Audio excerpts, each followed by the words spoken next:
Great news for Indiana basketball. The McDonald's All-American freshman Mackenzie Mgbako coming back to Bloomington for his sophomore season. You are Locked On Hoosiers, your daily podcast on the Indiana Hoosiers. Part of the Locked On Podcast Network. Your team every day.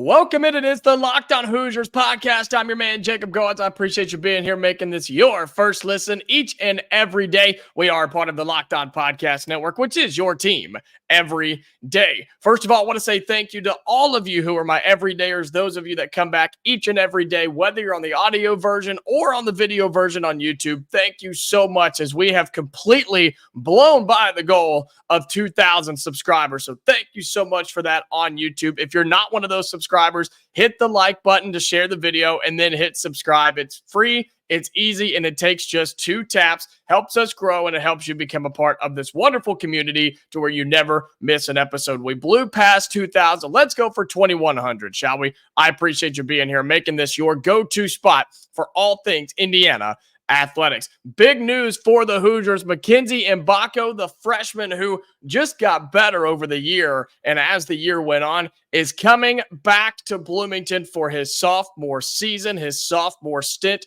Big news, but what does that mean for this Hoosiers team? We'll talk about that on the show today. Plus, more portal updates. Indiana starting to visit with some guys. Another visit got rescheduled. No additions as of yet, but man, it's not by a lack of effort. Let me tell you what, this Hoosiers coaching staff continues to reach out to guys and go after them in the portal. Then we'll kind of wrap up the Indiana women, as they do fall in the NCAA tournament to South Carolina in just a heart-wrenching game at the end over the weekend on Friday. So we'll talk about all of that here on the show today. But leading off with Mackenzie Mgbako, the freshman for the Hoosiers, is coming back for his sophomore season.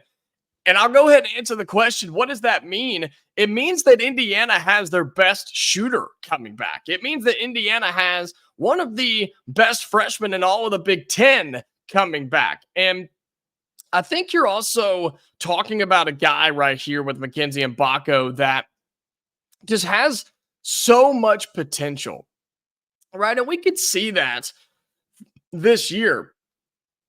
It was a very slow start, a very, very slow start. And if you remember, if you were with me back in November and December, we were saying, and happy April, by the way, saying that, look, he's not playing well. I was calling for him to be benched because he was just not getting it. He was not figuring it out. He was a defensive liability. He was not shooting the ball well. He was not aggressive with the basketball, and he just wasn't doing a whole lot. I thought he was hurting this team more than he was helping. But then he finally started to turn the corner. In all places, it was in Big Ten play, which is kind of crazy. That's typically the opposite of what you see with a lot of big-time freshmen, but hey, that's what happened. And he started playing better. He started getting more confidence. They started getting him the basketball more. They actually began running some sets for him, and he became a really big threat for this team. He was averaging double digits by the end of the season. He also would grab some rebounds. He would push the basketball, and I said it already, he was our best shooter, and it really wasn't even close. Like, he was the most confident shooter. I think we had the most confidence in him when he shot the basketball from behind the arc. And look, he knocked down some really, really big shots. And so for Mike Woodson and the Hoosiers to bring him back, I do think it took some effort, because I think there were a lot of schools that would have been interested in him if he were to have entered the transfer portal. And he very well could have, right? That's just the era that we live in. There's not a ton of loyalty anymore, but he showed that he had some loyalty, and he showed that he did want to stay here in Bloomington, and he wants to get better at Indiana. And I think that really shows what he did here, how much he likes it here, and what he sees in this program. So that should give you, the fans, some confidence as well. And I'll tell you why. If a guy like Mackenzie Mgbako, who is a McDonald's All-American, who was a all-freshman in the Big Ten, who is probably going to make a pretty big jump in his sophomore season, he could go just about anywhere.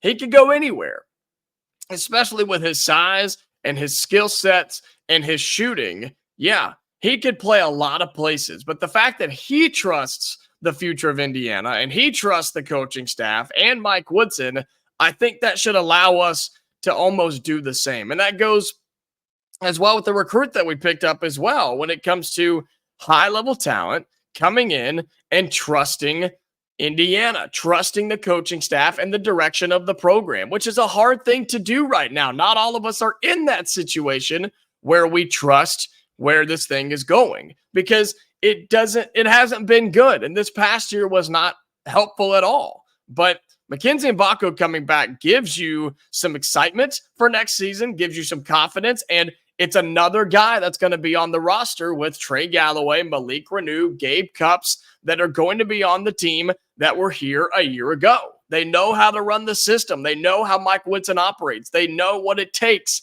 to play at Indiana under this coaching staff. And I think that's really, really important, something that I try to talk about a lot, but doesn't get brought up enough. So overall, it's plain and simple. We just brought back one of our better players and we saved him from going somewhere else. And that's what you have to do in today's era of not just college basketball, college athletics. You have to re-recruit your own roster. I hate it. I can't stand it. I couldn't imagine being a coach in today's era. But that's what you have to do. And that's exactly what Indiana did. They saved Mackenzie Mgbako. He's coming back for his sophomore season. One of your better players is returning. Your best shooter is coming back. And that now limits how many roster spots you have to fill, which I believe is 6 now, to where, yeah, you still got a lot of work to do in the transfer portal, but that's one less roster spot you have to worry about. That's one less shooter I think you have to go and get. But I think this team is still going after a lot of guards, ball handlers, and shooters. And we'll talk about that coming up in the next segment in just a second on Locked On Hoosiers.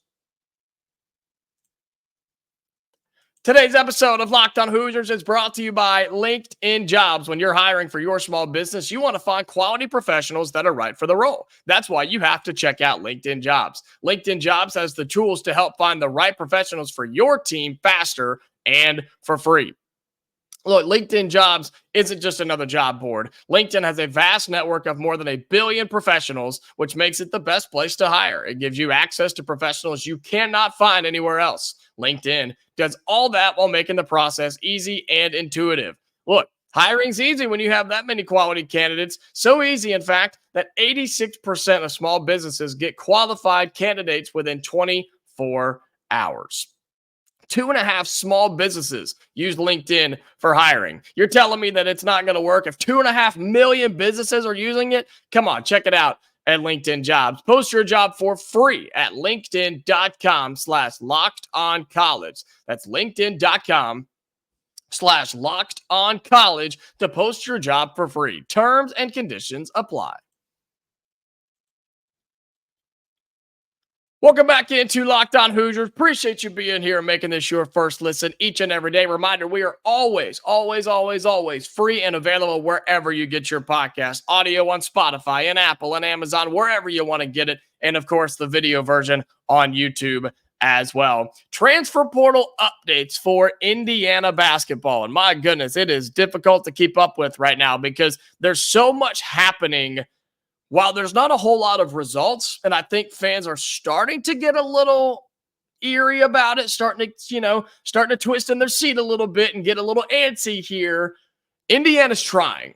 And I think that is where you have to start in this conversation, is the fact that Indiana has reached out to 20 or 25 guys. Like, they're reaching out, they're scheduling visits, and look, you've got guys who have in-home visits. I know the Leland Walker from Eastern Kentucky, his visit was postponed, which, that's never a great sign.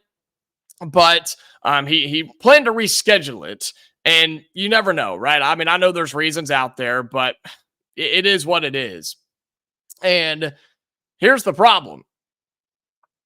The dead period is here now when it comes to the transfer portal. You have the dead period coming up April 4th through the 11th. So it's been wild since really the season ended, because that makes sense with the NCAA, right? The transfer portal opens up during postseason play, during the NCAA tournament, and during the NIT. How dumb is that? Where you have teams that are either competing for a legit national championship, or you have teams competing in the NIT trying to build their program and build a little rapport and get their guys more reps before the end of the season, all while the transfer portal is open. I mean, it doesn't make any sense for the transfer portal to be open while the season's still going on. And I know we've got our Final Four set, but think about all the teams that made a run in the NCAA tournament. Now they're just now able to get and focus on the transfer portal. Dead period's coming up. It'll open back up later on. But you see what I'm saying here? The timing is horrible on the portal, but are we really surprised? It's the NCAA, and they are terrible at everything they do, and a horrible, horrible governing body. But that's a conversation for a different time. But as I was saying, the Hoosiers have reached out to a ton of people. You had Connor Hickman, who had an in-home visit yesterday from Bradley. And look, the list goes on and on. So many guards, right? And we had a huge episode about this late last week where Hoosiers are reaching out to ball handlers. They're reaching out to shooting guards. They're reaching out to just pure shooters. Lots of these guys are 1 and 2 years of eligibility, which is okay, which is fine. That gives you some guys to come in, be experienced, and continue to hit high school recruiting, because that's where you got to make your bread and butter, right? You've still got to recruit the high school ranks. You cannot live in the transfer portal. Luckily, the Hoosiers did finally picked up the high school recruit that we've been looking for. It took us a long time. I mean, it took us forever. Absolutely forever, but finally was able to get Bryson Tucker to commit. Another name that's really popped out, and it's been a couple of days since this one hit, but an official visit was set for April 12th through the 14th, so coming up in a couple of weeks after the dead period is over, for Brandon Huntley Hatfield from Louisville. Big-time player from what was a big-time program. Louisville is just a disaster right now. But as a junior, he averaged 13 points, 8 rebounds, and almost one block shot per game. That's solid. I mean, that's really, really solid for a 6'10" power forward. Here's the issue. We kind of already have one of those, right? We already kind of have one. You can never have too many, but we do have Malik Reneau coming back. Maybe this is one of those depth pieces that you could bring in. Now, he was a starter at Louisville, so that's going to be a little bit tougher to kind of pitch that to him. But, hey, if you want to play, come on. We got a spot for you, right? And you just have those depth pieces that I've continued to talk about. Look, you've got to go get as many guards as you can, because we have zero. We have none, in my opinion, besides Trey Galloway. And you've got to go get guys that can start, come off the bench, and be there for an emergency when you need it, because let's be honest, somebody's going to get hurt. That's just how it goes. And you got to have everything in the guard spot. But when you start moving down the line, especially with Mackenzie Mgbako coming back, it starts to get really interesting. We still know that we need a true center, right, with Kel'el Ware going to the NBA draft. You need to go get somebody that can hold down the paint. Does he have to be 7 foot? No, not necessarily. You'd love to see it, but he doesn't have to be. But with Mackenzie Mgbako and Malik Reneau coming back, it makes it interesting because you expect those two guys to start. So now that you're going into the portal and you have those guys coming back, you're starting to sell to these guys, okay, we've got a roster spot, but we really can't guarantee a starting spot in the starting rotation. And look, some guys are fine with that, especially when you start going to schools like Bradley and Central Michigan and those types of schools, the smaller mid-majors, those guys that are just trying to get to the Power 6 level, trying to play big boy basketball. Some of those guys are fine with that.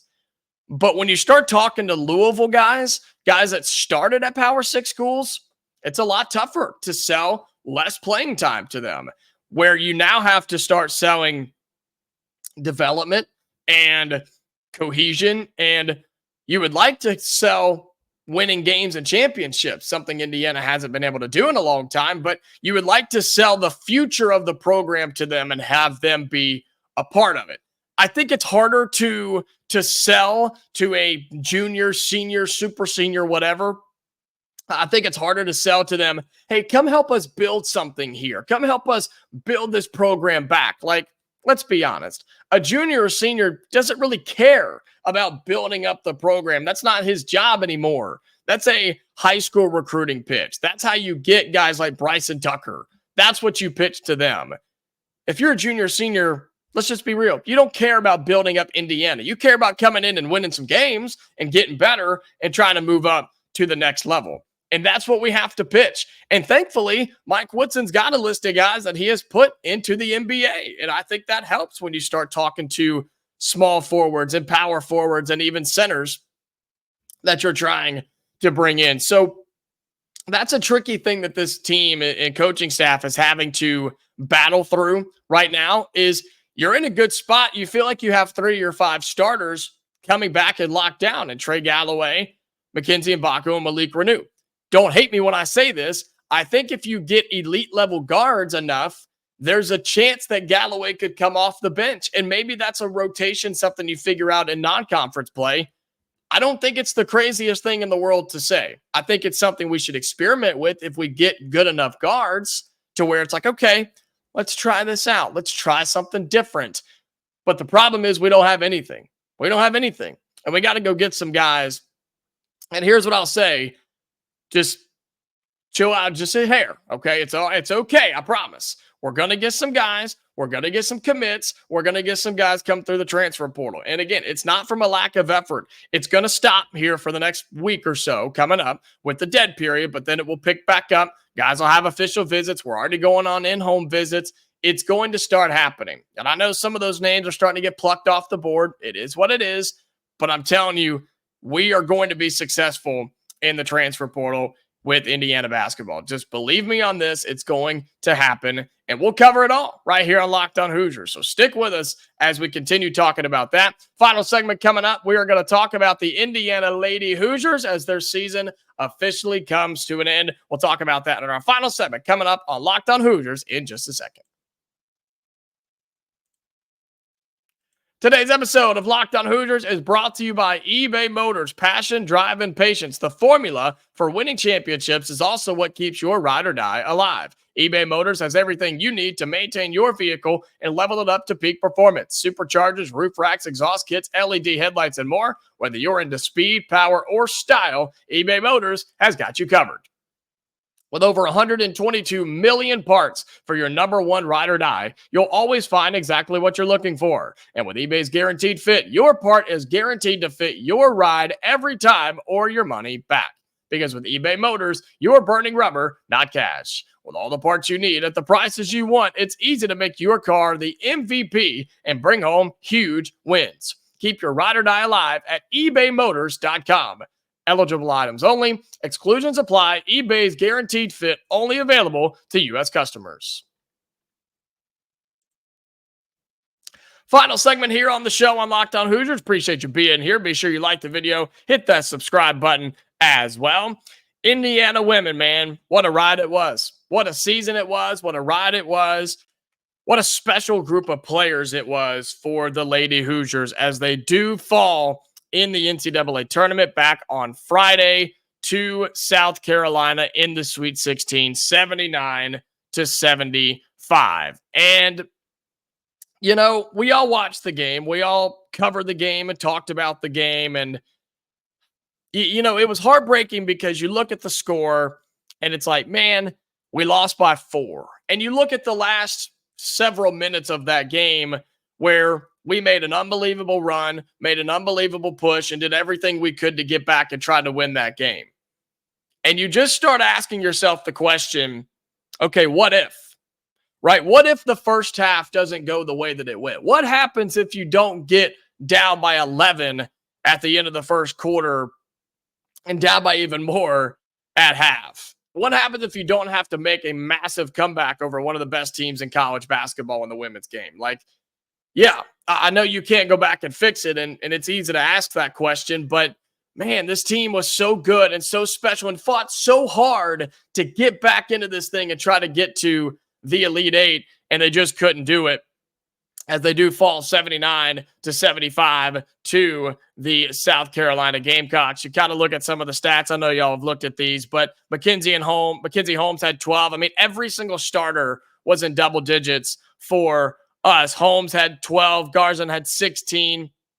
Parrish led all scorers for us with 21. And Scalia had 12. Like, you didn't get help from your bench, but that's not really something we've had all year, right? It's pretty much been the starting five against everybody else. And look, you score 75 points in a game in women's basketball, you expect to win more times than not. I'm just being honest with you. You expect to win more times than not. And look, our defense has been something we've prided ourselves on really all year long. And that second half showed it. You gave up just 16 and then 14 in the third and fourth quarter compared to 26 and 23 in the first half. Like, the first half was just so bad for us, and then they turned it around and played Indiana basketball in the second. In that third and fourth quarter, it just wasn't enough because Cardoso is so good, and we talked about it with Locked On Gamecocks on Friday, and she did her thing. She had 22 points and was 10 of 12 from the floor. But enough about the game because it's happened. It's on. We've moved on from that. Want to talk about the players for just a second. I mean, you lose some really, really big players, right? You lose absolutely legends of this Indiana program with Mackenzie Holmes, the All-American, who is going to go down as one of the best players in Indiana basketball history, not just women's history, Indiana basketball history. The things that Mackenzie Holmes did wearing the Indiana across her chest is just unbelievable. And you could see the emotion and what it means for her, what it's meant for her to play here in Bloomington. And you hate to see a player go out like that. And she gave everything for this team. And so you lose her and you're losing Scalia as well. And you're losing Ariel as well. So you're losing three big time players from this team, teams that are girls that have been here for a long time, and those impactful ones of Holmes and Scalia. You're bringing a lot back. You bring 9 girls back, including Cindy Parrish for her 5th year, and Garzon as a junior. So you are bringing in, or I guess bringing back, some big-time talent. But, man, you cannot say enough about what Mackenzie Holmes and Sarah Scalia did for this program. They put Indiana women's basketball at the top of the sport for a long time, their entire time here. And Mackenzie Holmes, like I said, will go down as one of the best players in the history of Indiana basketball here at the university. So congrats to them. I know it didn't end up the way they wanted it to, but that's just how it goes, man. That's how it goes. And you kind of look at the bracket. South Carolina went on to play Oregon State, which is really unfortunate because I think we would have beaten Oregon State. I think we would have beaten them kind of like South Carolina did by 12, probably by double digits. And that's a good Oregon State team, but I think we were better than them. I told you how I disagreed with us being a 4 seed in the lowest 4 seed, having to take on number 1 South Carolina, and we still almost took down South Carolina. Having to go through them was tough. It is, and we knew it was going to be, but I thought we got the hose on how that went down. So South Carolina beat Oregon State. How about NC State beating Texas 76-66? Both the men's and the women's team for NC State in the Final Four. Isn't that wild to you? Unbelievable, man. And you look at the games that happened just last night. UConn takes down USC 80-73. And the game that everybody was watching, Iowa and LSU, Caitlin Clark takes down Angel Reese 94-87. So it's Iowa versus UConn, probably one of the best games you're going to see, versus South Carolina and NC State. But yeah, shout out to the Lady Hoosiers, man. Heck of a season. Fun to watch. I enjoyed keeping up with them and talking about it with you here on the show. And I hope you enjoyed these segments every time we did them. Excited to see what this team's going to do in the offseason and what they do next year. They'll be one of the favorites to win it all in the Big Ten and win the national championship once more. So we'll see what happens with them. But, man, I mean, just a lot of fun, a lot of heart. And they're bringing more talent back. They're bringing talent in. Transfer portal a little bit going to be there as well. And we'll see what happens when it comes to Indiana women's basketball.